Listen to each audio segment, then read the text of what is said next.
We're giving them equipment we have in our inventory that we haven't given to the Ukraine. Mm-hmm.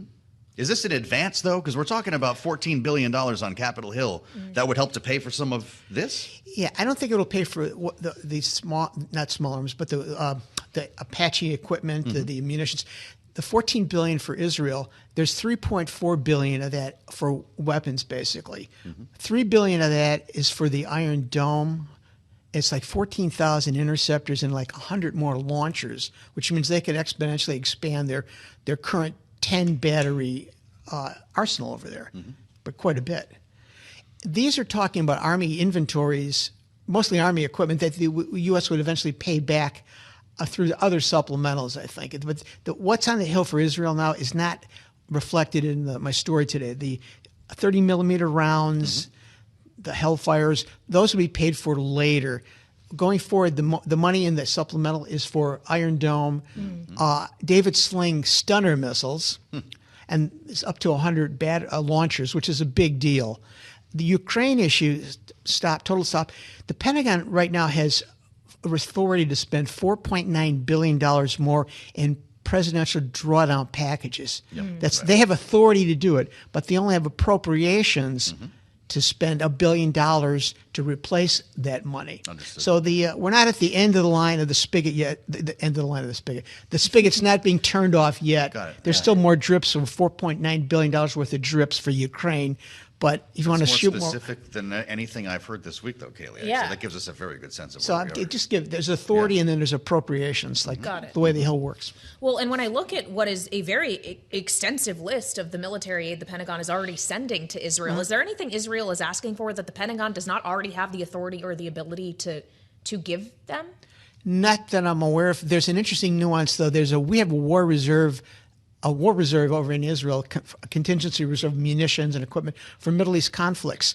Within the supplemental, there's a request to waive a limit of $200 million a year in the value of equipment we can put into that fund, that reserve that Israel can draw on. But it's not a limit on. It doesn't raise the limit on what Israel can actually pull. It's a waiver, a request for $200 million. Limit that the U.S. is under now that they can put in every year. A nuance, but it's a part of the supplemental. You point out some controversy over the artillery shells, the 155 millimeter shells that I mentioned. More than 30 relief organizations wrote the defense secretary urging him not to send that specific weapon because of, I guess, its lack of precision would be the best way to put it. Ambassador Jeffrey, who I mentioned, was with us last hour, and he said, not in the hands of the Israelis. They know how to use these things. What's the Pentagon's response to that?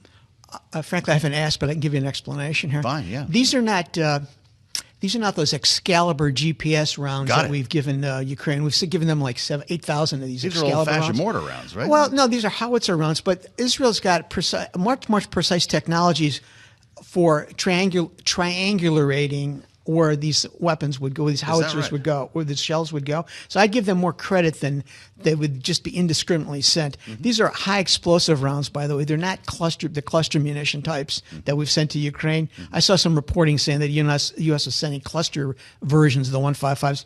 What I saw was HE, called high explosive. Got it. But I gave Israel more credit in terms of their ability, their command and control ability.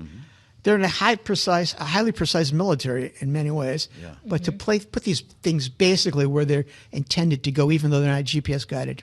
Okay, so that's what Israel could be sending into conflict zone, right? There's also a question of what's coming out of the conflict zone, trying to get into Israel, hence the Iron Dome, and what has been with a fair degree of accuracy, a high degree of accuracy, I would say, amazing. Intercepting of those missiles.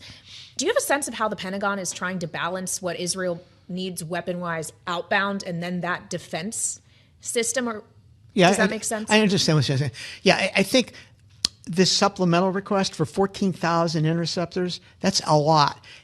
If you look at it this way, Israel hasn't really said how many they've fired over the last decade, but if they claim 9,000 intercepts or 5,000 intercepts, give or take one or two missiles per missile, one or two interceptors per bad guy missile, a Hamas missile, you're going to get a sense of what they've fired to date. I mean, maybe it's 10,000 or 12,000 have actually fired. Wow. But if we're giving them capability to build 14,000 over the next X number of years, that's an exponential increase. But the launches to me is a big deal because that just expands the amount of places you can cover.